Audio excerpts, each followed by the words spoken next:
ಅಮ್ಮ ಲಲಿತಾ, ಎಲ್ರಿಗೂ ತಟ್ಟೆ ಹಾಕಮ್ಮ. ಎಲ್ಲರೂ ಜೊತೆಯಲ್ಲಿ ಕೂತ್ಕೊಂಡು ಊಟ ಮಾಡೋಣ.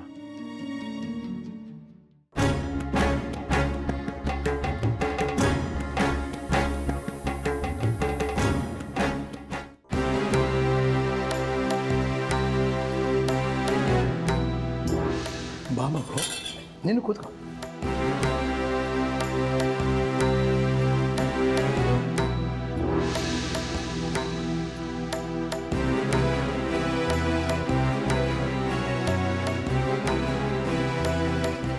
ಶೇಖರಿ, ಎಲ್ಲಿ ನಿಮ್ಮಮ್ಮ? ಈಗ ಇಲ್ಲೇ ಇದ್ರು. ಎಲ್ಲಿ ಹೋದ್ರು ರೀ?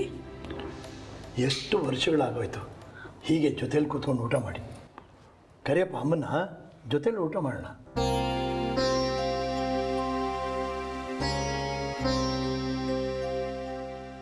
ಅಮ್ಮ, ಇಲ್ಲೇನು ಮಾಡ್ತಿದ್ಯಾ? ಅಲ್ಲೆಲ್ಲ ಊಟಕ್ಕೆ ಕಾಯ್ತಿದ್ದೀವಿ ನಿನಗೇನೆ. ಬಾ. ನಾನು ಬರಲ್ಲ, ನೀವೆಲ್ಲರೂ ಊಟ ಮಾಡಿ. ಯಾಕಮ್ಮ, ಏನಾಯ್ತು? ಊಟ ಯಾಕೆ ಬೇಡವಾಗಿದೆ ನಿಂಗೆ? ಅವ್ರು ಕರ್ಕೊಂಬಂದಿರೋ ಹುಡುಗಿ ಯಾವ ಜಾತಿನೋ ಏನ್ ಕತೆನೋ. ಸತ್ತೋರ್ ಮುಂದೆ ತಮಟೆ ಬಾರ್ಸೋನ್ ಮಗಳಂತೆ ಅವಳು. ಅಂಥವಳ ಜೊತೆ ನಾನು ಕೂತು ಊಟ ಮಾಡ್ಲೇನೋ? ನನಗವಳು ನಮ್ಮ ಮನೇಲಿ ಇರೋದೇ ಇಷ್ಟ ಇಲ್ಲ. ಹಾಗಂತ ಕತ್ತಿಡ್ದು ಹೊರಗೆ ದಪ್ಪಕ್ಕಾಗತ್ತೇನಮ್ಮ? ಅಪ್ಪ ಕರ್ಕೊಂಬಂದಿರೋದು ಅವಳನ್ನ. ಅಪ್ಪನಿಗೆ ಈ ಮಾತೆಲ್ಲ ಹೇಳೋಕ್ಕಾಗತ್ತಾ? ಹಾಗಂತ ನಾವು ನಮ್ಮ ಸಂಸ್ಕಾರ ಪದ್ಧತಿಯನ್ನ ಕೆಡಿಸ್ಕೊಳ್ಳೋದಾ? ರಾಜಲಕ್ಷ್ಮಿ, ಇದೇನು ಚಿಕ್ಕ ಮಕ್ಕಳ ಥರ ಹಠ ಮಾಡಿಕೊಂಡು ಎಲ್ಲರೂ ಕೂತಿದ್ದಾರೆ, ಊಟಕ್ಕೆ ಬಾ. ಬರಲ್ಲ. ಆ ಕುಲ್ಗೇಡಿ ಜೊತೆ ನಾನು ಊಟ ಮಾಡಲ್ಲ.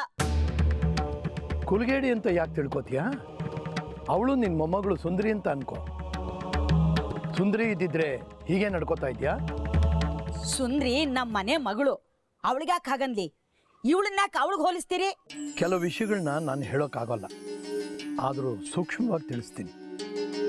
ಎಲ್ಲರೂ ಇವಳನ್ನ ಸುಂದರಿ ಅಂತಲೇ ಅನ್ಕೊಳ್ಳಿ.